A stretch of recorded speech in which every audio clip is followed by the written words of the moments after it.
¿Podría una conexión ser tan intensa que pudiera confundirse con un crimen? ¿Y si el mayor secreto literario de España estaba a punto de ser revelado por su admirador más improbable? Esta es la historia de Carmen Sampedro, una leyenda española. A los 30 años, su primera y única novela, El prisma de cristal, irrumpió en la escena literaria, diseccionando el alma española con una belleza brutal. El libro cosechó reconocimiento mundial, fue traducido a docenas de idiomas y se convirtió en lectura obligatoria en todas las universidades. Y entonces, en la cima de su fama, Carmen hizo lo impensable. Desapareció. Durante 50 años, el mundo debatió. Estaba muerta, loca por la presión, lejos de los círculos literarios de Madrid, en un campus de Universidad Complutense. Mateo Vargas, un estudiante de maestría de 22 años, se negó a aceptar el silencio. Para él, el prisma de cristal era un mapa hacia su propia alma. Pasó meses en una obsesión académica, revisando archivos, registros de propiedad y entrevistas antiguas, siguiendo una pista que lo llevó a una casa aislada en Costa da Morte, en Galicia. Allí, bajo un nombre falso, vivía una mujer de 88 años a quien el mundo conoció como Carmen Sampedro. El primer intento de Mateo fue un completo desastre. Llamó a la puerta azul descolorida y el sonido resonó contra el rugido del Atlántico. La mujer que abrió era pequeña, frágil como un cristal antiguo, pero sus ojos poseían una ferocidad intacta por el tiempo. Tartamudeó, mencionando su nombre, el libro. La puerta se cerró en sus narices con una violencia que lo dejó atónito. Pero Mateo era tan testarudo como ella. Huraña. Pasó la noche en su destartalada camioneta, escuchando el viento de la Costa da Morte, y al día siguiente no llamó. Simplemente dejó un sobre manila en la puerta. Dentro no había una petición de un fan, sino un brillante y original análisis de 10 páginas que diseccionaba el simbolismo del prisma de cristal en el capítulo final de su obra. Al tercer día, al acercarse, la puerta se abrió antes de que pudiera llamar. Carmen lo miró fijamente. ¿Qué quisiste decir con fragmentación como un acto de liberación, no de pérdida? Preguntó con la voz ronca por el desuso. Fue el comienzo de una conversación que duraría meses. El hogar de Carmen era un santuario, un reflejo de su mente, compleja, brillante y completamente aislada del mundo exterior. Las paredes estaban cubiertas de suelo a techo no solo de literatura, sino también de física cuántica, historia medieval y botánica. Su vínculo no era romántico, era una resonancia de almas intelectuales.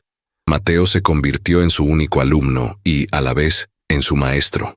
La reconectó con el mundo que había abandonado, acercándole las obras de nuevos filósofos y poetas. A cambio, ella le ofreció el tesoro más preciado, su tiempo y su sabiduría, agudizando su mente con una precisión implacable. Pero la pequeña y aislada comunidad de Costa da Morte vio algo muy, muy diferente.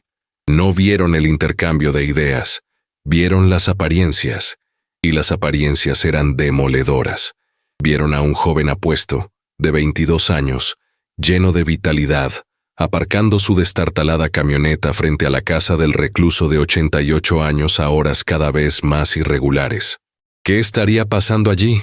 Los chismes, primero un susurro en el viento, se convirtieron en un rugido. El detonante ocurrió una calurosa tarde de julio. El jardín de Carmen, agreste y descuidado durante décadas, era una jungla de maleza. Mateo, al verla luchar por alcanzar el buzón, se ofreció a limpiar el camino. El aire era denso y húmedo. Tras una hora de trabajo manual bajo el sol gallego, se quitó la camisa. Carmen observaba desde la ventana de la cocina, una figura frágil tras el cristal polvoriento. No vio un cuerpo joven, vio energía, la vida en estado puro que había mantenido oculta durante 50 años.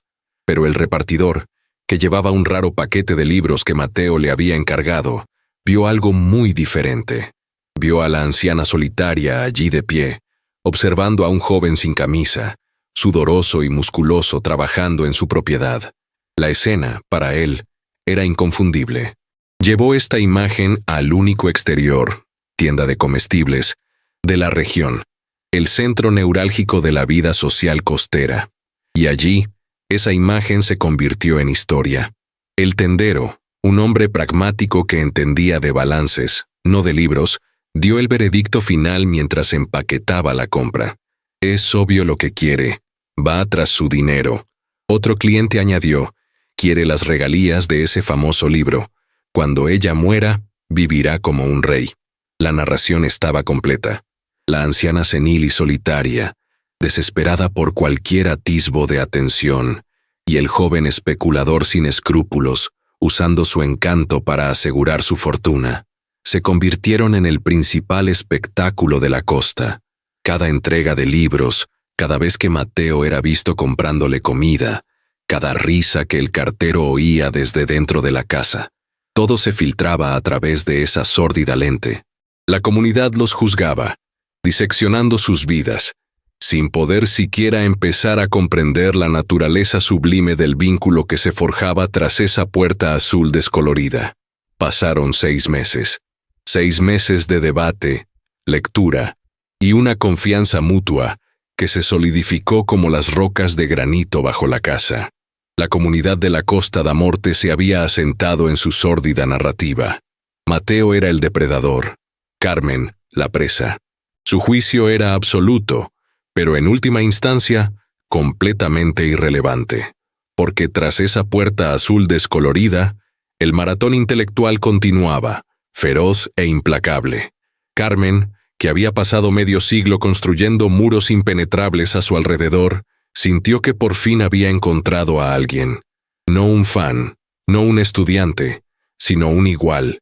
Alguien a quien podía confiar no solo sus pensamientos, sino también su secreto más profundo. El punto de inflexión no llegó en un día brillante y soleado, sino en una melancólica tarde de otoño, cuando la niebla gallega envolvía la costa, convirtiendo el mundo exterior en una húmeda y gris niebla. El viento aullaba, un gemido sordo que hacía vibrar los cristales. Llevaban casi 1 hora sentados en silencio, rodeados de pilas de libros, con el sonido de las olas rompiendo abajo como única banda sonora. De repente, Carmen, que rara vez se movía sin pensarlo, se levantó de su desgastado sillón. Su mirada, habitualmente aguda y analítica mientras debatía, ahora parecía fija en su interior, en algo distante. «Ven», dijo simplemente. La orden silenciosa tenía más peso que cualquier grito. «Tienes que ver». Mateo la siguió confundido. No lo condujo a la sala ni a la cocina. Lo condujo por un pasillo estrecho y oscuro en la parte trasera de la casa, un lugar que él apenas había notado antes, uno que parecía no llevar a ninguna parte. Se detuvo ante una puerta de roble maciza y sin adornos, una puerta que él nunca había visto abierta. Parecía un trozo más de la pared. Metió la mano bajo el cuello de su grueso suéter y sacó un cordón de cuero. Colgaba de él una solitaria llave de bronce, desgastada por el tiempo y el contacto con su piel. Él nunca la había visto antes. Ella la guardaba escondida, cerca de su corazón. La insertó en la cerradura. El único sonido en el silencioso pasillo, aparte del viento exterior, era el clic metálico de un mecanismo de cierre sin usar hacía tiempo. Un sonido seco y oxidado que resonó con firmeza. La puerta se abrió con un leve crujido. El aire que se escapaba de la habitación era diferente. No era el olor a moho ni a cosas olvidadas. Era el olor a papel viejo, tinta seca, décadas de pensamiento concentrado y soledad deliberada. La habitación que se reveló no era un dormitorio. Como decían los chismosos de la exterior podrían haber imaginado en sus fantasías más sórdidas. No era un almacén, era un santuario. Una oficina perfectamente conservada, congelada en el tiempo. Las paredes, como las de la sala principal, estaban llenas de estantes. Pero estos no contenían libros de otros autores. Contenían cientos, quizás miles, de cuadernos idénticos de tapa dura y negros. Cada uno estaba meticulosamente etiquetado en el lomo con una caligrafía precisa y elegante. 1976, 1985, 1994, 2001, 2020. Era una biblioteca entera de una sola mente. y en el centro de la habitación, dominando el espacio, se alzaba una inmensa mesa de madera. Sobre ella no había polvo, solo trabajo, una montaña de papel, miles y miles de páginas escritas a mano, cubiertas con esa misma caligrafía, esperando. Mateo se quedó allí, sin aliento. El olor a papel viejo y tinta seca era insoportable, casi tan denso que parecía masticarlo. No estaba solo en una habitación, estaba en el epicentro de un secreto de 50 años, la zona cero de la literatura española moderna. Carmen lo observaba, midiendo con la mirada su reacción, su silencio. El mundo cree que mi voz se silenció en 1975, dijo finalmente. Su voz apenas un susurro en el aire quieto de aquel santuario. Se equivocaron. Un escritor no deja de escribir, como tampoco deja de respirar. Simplemente dejé de publicar. Se acercó a la mesa, con la mano arrugada suspendida sobre la montaña de páginas, con una reverencia que parecía mezclada con terror. Esto, dijo con voz firme, es el corazón del prisma. La respuesta al primer libro. La obra de mi vida. Era una novela monumental, una arquitectura de pensamiento que había estado construyendo en secreto, ladrillo a ladrillo, durante 5 décadas. Un libro que consideraba demasiado vasto, demasiado complejo y demasiado dolorosamente personal para el mundo que la había convertido en un mito y luego la había descartado como una loca. Pero ahora estoy vieja, Mateo. Finalmente se volvió hacia él, y por primera vez desde que la conoció, la férrea ferocidad de sus ojos dio paso a una vulnerabilidad transparente, un agotamiento que trascendía lo físico. Me tiemblan las manos, confesó, levantando su temblorosa mano derecha como prueba. Tengo los ojos cansados, demasiado cansados para leer mis propias notas al pie. Mi mente sigue ahí, tan aguda como siempre, pero mi cuerpo es un barco que se hunde, y la carga es demasiado pesada.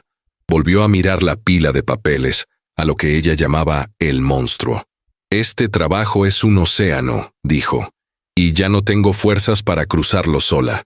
No necesito un ventilador, necesito un capitán, necesito un cartógrafo, alguien que pueda leer los mapas que he dibujado en la oscuridad todos estos años. La mirada que le dirigió no era la de un profesor a un alumno, ni la de una anciana a un joven, una dinámica que el mundo exterior ansiaba sexualizar. Era la mirada de un maestro artesano que buscaba al único aprendiz capaz de heredar el secreto de su oficio antes de que fuera demasiado tarde. La oferta estaba hecha.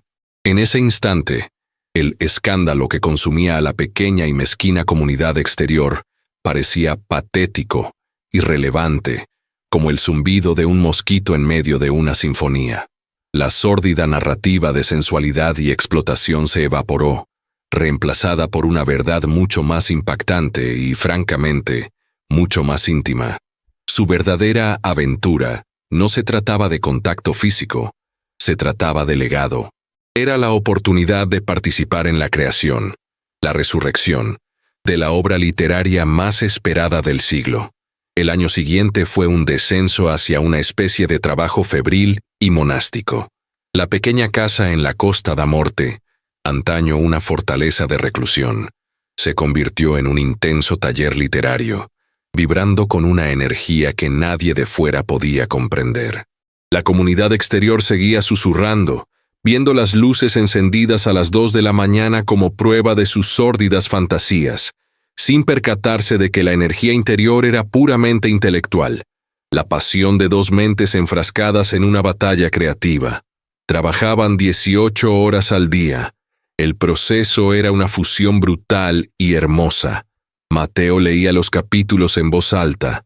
Su joven voz daba voz a las palabras que Carmen solo había oído en su